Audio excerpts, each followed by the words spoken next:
البدع والأهواء، أهل البدع العقائدية وأهل البدع السياسية. نقول بيننا وبينكم السلف، بيننا وبينكم الكتب، كان فيقول البدع بيننا وبينكم. Bismillahirrahmanirrahim. Alhamdulillah. Wassalatu wassalamu ala Rasulillah wa ala alihi wa sahbihi wa ba'd. Kita meneruskan bacaan kitab Bulughul Maram yang ditulis oleh Al-Hafidz Ibnu Hajar Al-Asqalani rahimahullah taala. Kita sudah menyelesaikan bab an-nafaqat di kitab Thalaq, ya. Semoga pada pertemuan terakhir kewajiban untuk seorang suami menafkahi istrinya, demikian juga anaknya, demikian juga bahkan orang-orang dekat dia yang ada menjadi tanggungan dia. Demikian juga bahkan disebutkan seorang istri boleh meminta cerai atau berpisah karena suaminya tidak memberikan nafkah, ya. Dan yang rajihul alam itu adalah fasakh, yakni batalnya nikah dan tidak ada rujuk, berbeda dengan tolak. Ya demikian. Ini berarti untuk seorang yang berhati-hati ketika tidak memberikan nafkah pada keluarganya. Dan nafkah adalah sesuai dengan kemampuan suami tersebut.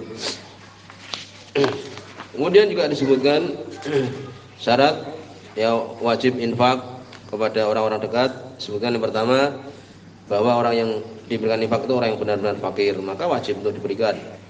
Demikian juga orang yang menginfakkan orang punya uang. Kalau dia tidak punya uang, ya tidak wajib untuk memberikan kepada orang-orang kerabat dia. Kemudian juga termasuk orang yang mendapatkan warisan dari dia. Kemudian juga disebutkan seorang bapak juga hendaknya untuk memberikan ikfaf, yakni agar anaknya itu terjaga, menikahkan atau semisal itu, ya, bahkan wajib, ya, untuk kemudian dia mempunyai anak yang butuh menikah umpamanya, maka untuk dia menikahkannya. Demikian juga anak juga wajib untuk memenuhi kebutuhan bapaknya kalau memang dia dalam keadaan butuh bapaknya itu. Bahkan disebutkan sampai kalau dia butuh untuk menikah, untuk menikahkan bapaknya, kalau untuk menjaga kehormatan dia juga. Ya demikian disebutkan. Wallahu a'lam. Demikian juga untuk ya berinfak kepada binatang ternak yang dia punyai umpamanya, demikian. Berikutnya bab yang terakhir di kitab Thalaq ini, babul hadonah. Hadonah yakni perawatan. Seseorang kalau dia umpamanya berpisah dengan suaminya atau suami berpisah dengan istrinya kemudian punya anak, maka siapa yang mengurusi anak tersebut? Inilah yang akan dibahas. Dan hadonah sendiri itu dari hidun, yaitu sisi yang ada di badan ini. Biasanya seorang ibu itu menggendong anaknya, ya, menggendong anaknya itu kan di bawahnya ketiak itu sampai sekitar perut itu. Seorang perempuan menggendong anaknya di situ, ya, menggendong anak dia. Dari situ asal kata hadonah. Secara syariat yaitu hifdzu man la yastaqil bi umurihi, menjaga orang yang tidak bisa berpisah dari perkara-perkara dia. Ini yang butuh kepada orang tua. Ama yudihi, dari apa yang membahayakan dia, karena belum bisa membedakan masih kecil atau belum balik atau semisal itu. Mengurusi anak, ya hadonah, yakni mengurusi anak. Siapa yang merawat anak, yang mengasuh anak. Hadis yang pertama, hadis nomor 1150. An Abdullah bin Amr, dari Abdullah bin Amr bin As radhiyallahu anhu. Hadis ini sahih. Ana imra'atan qalat, sesungguhnya ada seorang perempuan mengatakan, ya Rasulullah, ya Rasulullah, inna ibni hadza, sesungguhnya anakku ini kana batni lahu wi'a. Ini ungkapan yang bagus dari seorang perempuan, seorang ibu. Sesungguhnya anakku ini, perutku itu sebagai wi'a, tempat tinggal dia. Ya, perut itu kan tempat rahim, anak itu ada di dalam perut ibunya. Wasadi lahu siqa, dan payudaraku itu adalah tempat minum dia, menyusui. Wa hijri lahu hiwa, dan hijri sekolah Imam Sunani yakni yadumuhu, pangkuanku itu adalah tempat dia aku peluk, semisal itu. Wa inna abahu talaqani, sesungguhnya bapak anak ini, ya, sesungguhnya bapaknya telah mentalak aku. Ya, ibu ini mengadu kepada Nabi, sesungguhnya suaminya mencerai dia.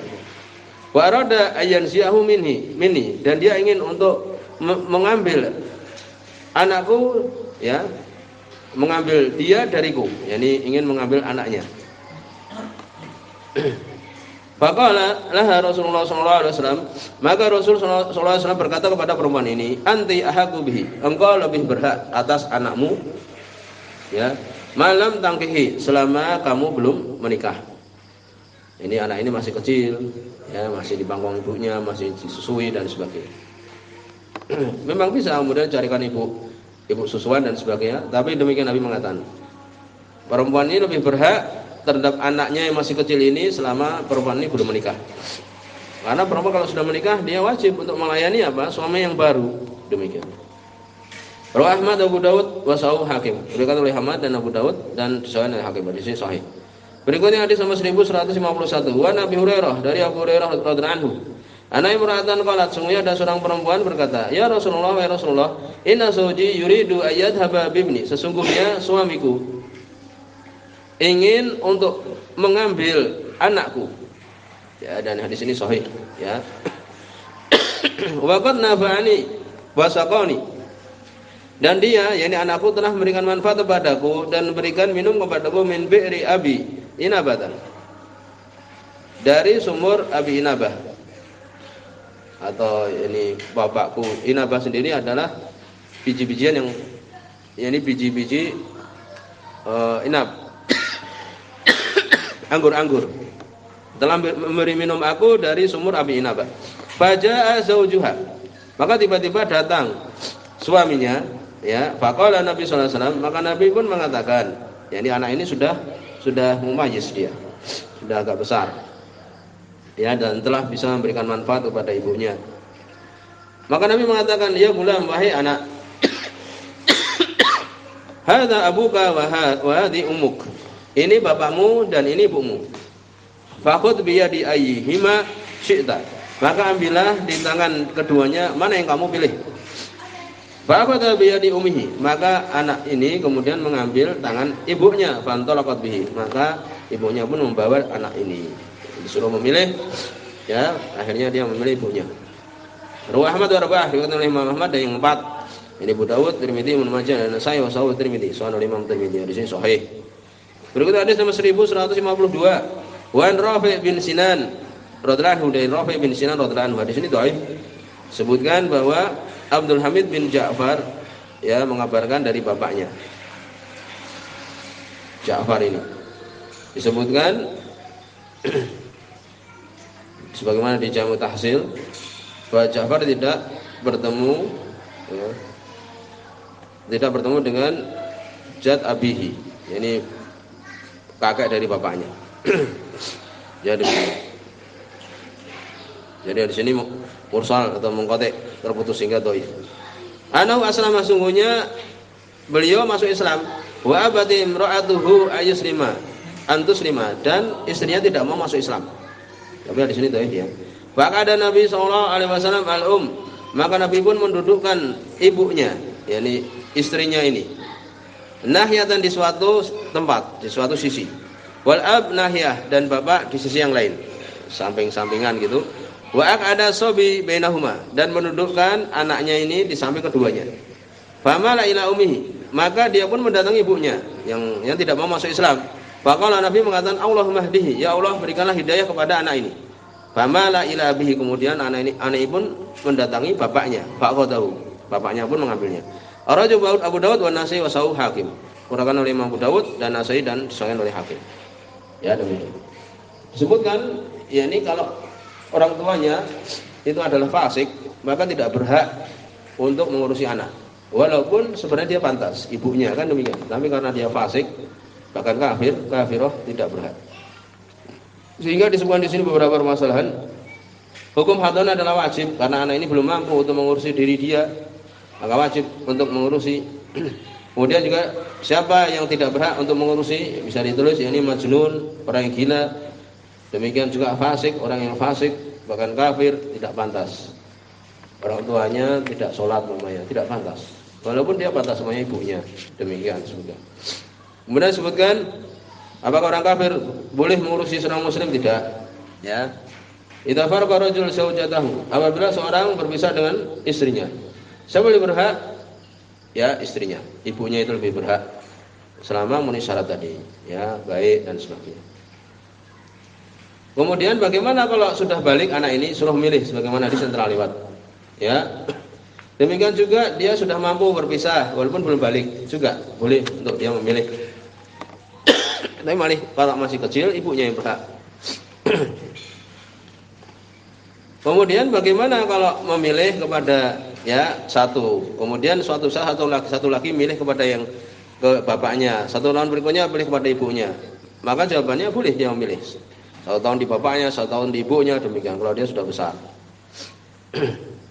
Kemudian sebutkan perempuan bagaimana juga, anak perempuan bagaimana demikian, ya suruh memilih juga.